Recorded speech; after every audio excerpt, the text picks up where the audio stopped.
আসসালামু আলাইকুম। আপনাদের সাথে আরেকটি রেসিপি নিয়ে চলে এলাম। এটি হচ্ছে দুধ সেমাইয়ের রেসিপি। এই রেসিপিটি তৈরি করা যতটা সহজ, খাওয়াও কিন্তু দারুণ মজার। আশা করছি আপনাদের সবারই খুবই ভালো লাগবে। আমি এখানে 1 প্যাকেট সেমাই নিয়েছি, আর এই সেমাই থেকে অর্ধেক পরিমাণ সেমাই আজকে আমি রান্না করব। আমি অর্ধেক পরিমাণ সেমাই নিয়ে নিয়েছি আর হাতের সাহায্যে এভাবে ভেঙে নিব। সেমাইটা অবশ্যই ভেঙে ব্যবহার করবেন। এবার আমি চুলাটা অন করে সেমাইটা ভেজে নিব। এই সেমাইটা কিন্তু ভাজা থাকে, তারপরও ভেজে নিলে আপনার সেমাইটা রান্নার পর নরম হয়ে যাবে না, আর একটা ফ্লেভার পাবেন। সেমাইটার কালার যখন চেঞ্জ হয়ে আসবে এই পর্যায়ে আমি উঠিয়ে নিচ্ছি। একই পাত্রে দিয়ে দিচ্ছি 1 লিটার পরিমাণে তরল দুধ। দিয়ে দিচ্ছি দুটো দারচিনি, তেজপাতা আর এলাচ। দুধটা কিছুক্ষণ নেড়েচেড়ে গরম হওয়ার পরে দিয়ে দিচ্ছি 2 টেবিল চামচ পরিমাণ পাউডার মিল্ক। এটা অবশ্যই দেওয়ার চেষ্টা করবেন। দুধটাও আমি ভালোভাবে মিশিয়ে নিচ্ছি। কয়েকটা বলক আসার পর দিয়ে দিচ্ছি সামান্য পরিমাণে লবণ আর 1/3 কাপ পরিমাণ চিনি।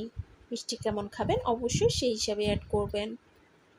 এবার দুটোকে একসাথে ভালোভাবে মিশিয়ে চিনিটা গলিয়ে নিব। দিয়ে দিচ্ছি কিছু বাদাম, আপনারা যে কোনো বাদাম ব্যবহার করতে পারেন। কিছুক্ষণ নেড়েচেড়ে আমি দুধটা জাল করে নিচ্ছি। দেখতে পাচ্ছেন দুধ কিন্তু অনেকটা ঘন হয়ে গিয়েছে, আর আমি যে বাড়তি তেজপাতা, এলাচ সেগুলো উঠিয়ে নিচ্ছি। দিয়ে দিচ্ছি 1/3 কাপ পরিমাণ নারিকেল। এই সেমাইয়ে নারিকেলটা অবশ্যই দিবেন, স্বাদটা কয়েক গুণে বেড়ে যায়। আমি দুধটা আবারও কিছুক্ষণ জাল করে নিয়েছি। জাল করা হয়ে গেলে দিয়ে দিচ্ছি ভেজে রাখা সেমাই। সেমাইটাও দুধের সাথে মিশিয়ে নিব। এটি সারা বছর যতটা পছন্দ হয়, ঈদে, রমজানে সবাই কিন্তু আরও বেশি পছন্দ করে। খুবই সহজভাবে শেয়ার করার চেষ্টা করেছি। আর সেমাইটা দেওয়ার পরে 2 থেকে 3 মিনিটের বেশি জাল করবেন না, তাতে করে সেমাইটা নরম হয়ে যাবে আর সেমাইটা অতিরিক্ত দুধ চুষে নেবে।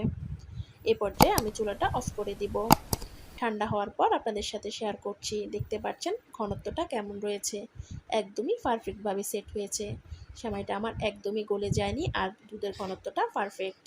ভিডিওটি ভালো লাগলে অবশ্যই চ্যানেলটি সাবস্ক্রাইব করবেন। ধন্যবাদ।